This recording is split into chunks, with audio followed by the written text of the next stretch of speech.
coming out and meeting the members of the City of Derry AC Spartans, as they're officially called. How has it been?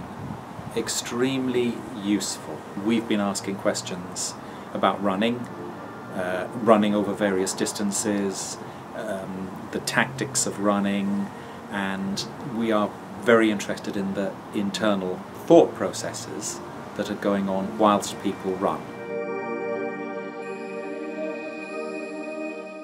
Working with the club's been really good. They've been really responsive to our questions, and they've just told us things that we wouldn't have thought about at all. We've been here talking to people 2 mornings, and they've told us all sorts of things about tactics and shoes and weather and history and so on and so forth. But you've also got to listen very carefully, because people will tell you other things. They'll give you little, they're semi-conscious prompts that will indicate something. The little things they give you are like the tip of the iceberg, and you suddenly get this tip of the iceberg revealed to you, and you realise there's this greater bulk beneath.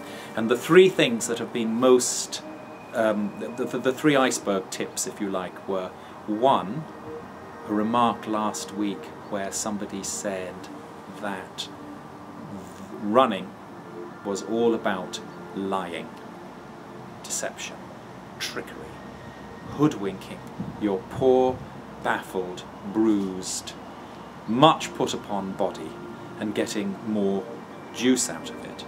But it's a psychological hoodwinking. That is very, very interesting. It's been absolutely spellbinding, let's use that word, because people have opened up, and the guys have sort of tried to get inside their heads and figure out, what do you think about when you're running? Because one of the things that's come out of all the conversations is that all of these runners have these long, complicated, inner psychological menus of things that they do. We're trying to think about the thought processes that runners go through when they're trying to motivate themselves, trying to really push themselves and get across the finishing line before anyone else. So those kind of mental techniques.